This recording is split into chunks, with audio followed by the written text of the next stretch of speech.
All right, so for this lesson, we're going to be looking at solutions by graphing. This also means that we are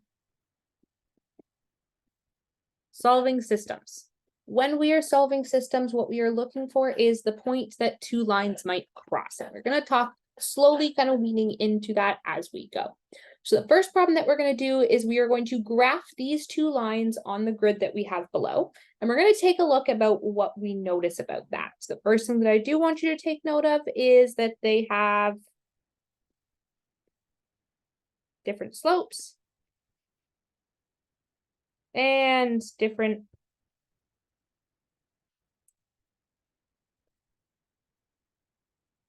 y-intercepts.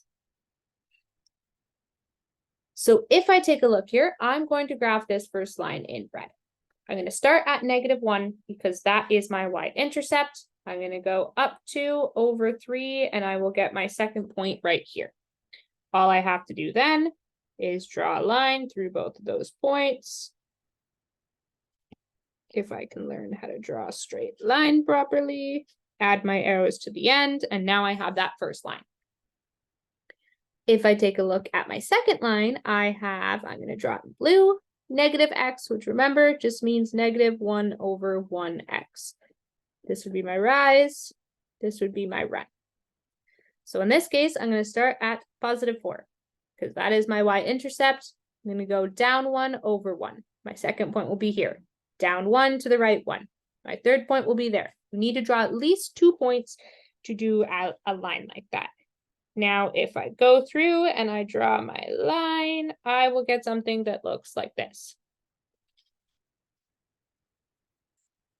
So now what we notice is that they intersect, or they cross, at 1 point. In this case, the point is 3, 1. So I can see it crosses here and here. Awesome. Now we're going to go to a different example. What I do want you to notice about these two lines is they have the same slope and different y-intercepts. So if I graph the first one again in red, so I have the hiccups, I'm going to start at +2 because that's my y-intercept. I'm going to go down 2 over 1, down 2 over 1, and then I'm going to draw my line through those in hopes of, for once, being able to draw a straight line. You will want to use a ruler if you're doing this on paper. I have the ability for this to snap to a straight line, but that is a whole other tale. Here, I'm going to graph my second one. This time I'm starting at +6. Again, I'm going to go down 2 over 1, down 2 over 1. Now I'm going to attempt to draw a straight line again. A little bit better than my first attempt. Add my little arrows to the end. And now what do we notice about this line? We notice that they never cross. These lines will never meet, they will never touch. No matter what we do, they have the same exact slope, so they will not cross at any given point. We can see about this, though, they are parallel lines.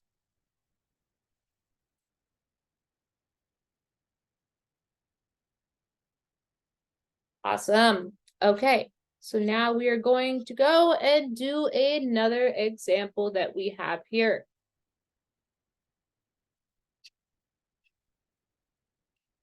Which is, gotta scroll down. Beautiful. There we go. Okay, so we are going to graph the line y equals x plus 4 and y equals 5x plus 1. Remember, this has 1 over 1 as its rise and its run. So I'm going to start at +4. I'm going to go up 1 over 1, up 1 over 1.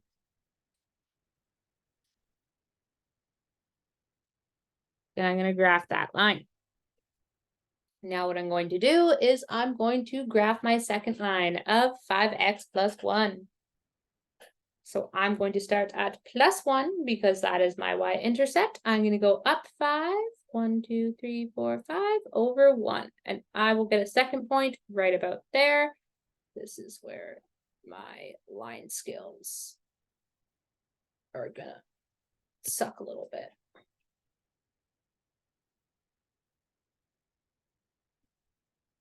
Let's try that one more time. I'm gonna try and grab a straight surface so I can relatively draw this. Wait.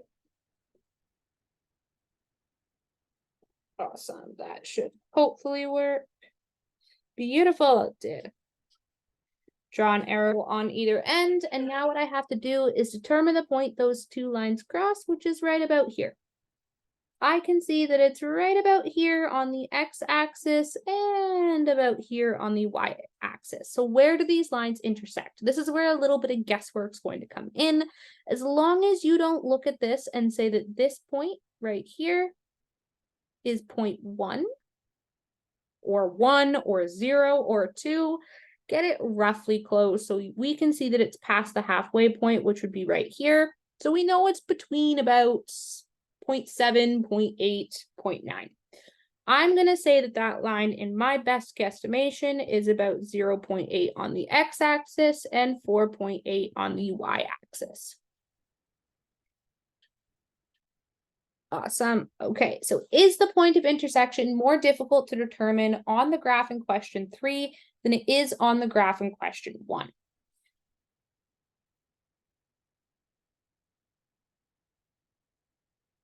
In this point, we can see that these do graph on the grid, but they don't intersect nicely on the grid. So this required guesswork due to not crossing at a crosshair.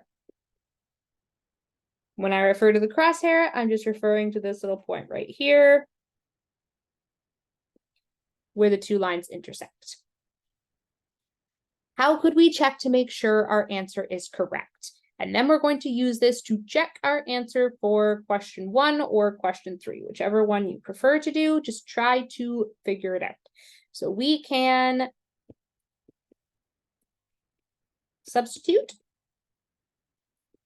the solution we found into an equation to determine if it is accurate. In this case, you're going to be doing a left side, right side check. I will let you do this on your own to see if you can figure that out. And we're just going to continue on here. So now if we're looking at the number of solutions that a line has, remember this is how many times do they cross? So if I describe the equation of two lines that would have one point of intersection, based on what we did before, it was any line with a different slope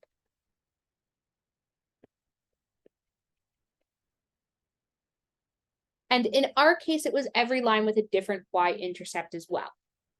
Now, in this case, if they had the same y-intercept, that would just be their point of intersection. They would just have a different slope from there, but their point of intersection would be the y-intercept. So it doesn't matter if the y-intercept is the same or not, but any line with a different slope will have one solution to it. If I describe lines that would never intersect, this is what we describe as parallel lines. This means they have the same slope, but a different y-intercept.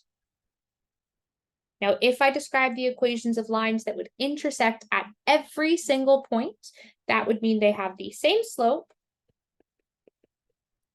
and the same y-intercept. Essentially, they would just be the same line. All right, now we're just going to do a couple of examples and we're going to determine the number of solutions for each of the linear systems and explain our answers. Another thing I do want to point out, explain your answers. It's a common mistake I notice on tests. Most people just do the math and don't explain their answer. I do want to be able to assess your thought process as well because it's more than just being able to get the right answer.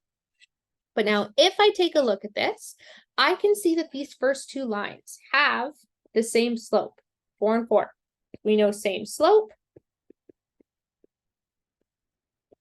different y-intercept.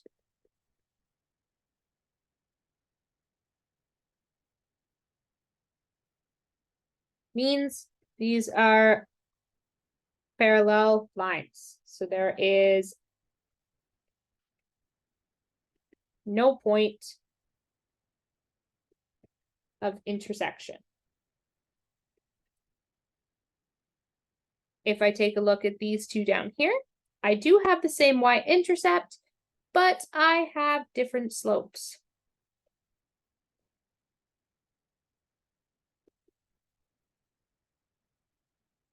Which means there is 1 point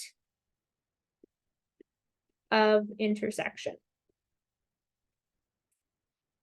Now in this case, I have one is in slope y-intercept form, the other is in standard form of a line. So for this one, we have to convert to y equals ax plus b, because standard form of the line doesn't really give us any information without doing math. If I don't do math, I don't really know what I'm doing, and I can't see how these two lines compare. So the first thing that I'm going to do is I'm going to bring my 6x over and become negative 6x, my 2 over to become plus 2, and I will get negative 2y is equal to negative 6x plus 2. I'm then going to divide both sides by negative 2.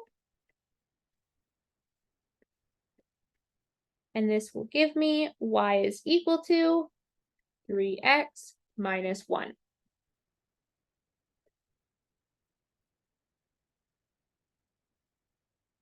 If I take a look, I can see my initial equation was 3x minus 1.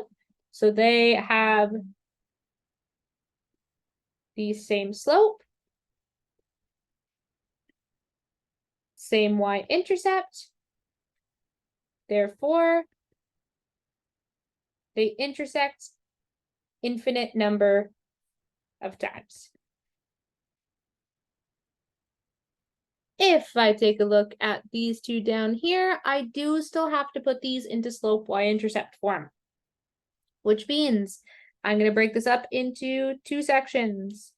X minus y plus 4 is equal to 0, and 2x plus 2y plus 8 is equal to 0. If I rearrange this one, I'm going to get negative x, negative 4. So I will get y equals negative x minus 4. So that's negative y. I now have to divide both sides by negative 1 to get rid of that. Negative 1, and I will get y is equal to x plus 4. So that is my first equation of a line. For this one, I'm going to bring my 2x over, and it becomes negative 2x. Bring my 8 over, and it becomes negative 8, and I will get 2y is equal to negative 2x minus 8. Just going to change the color of that to green.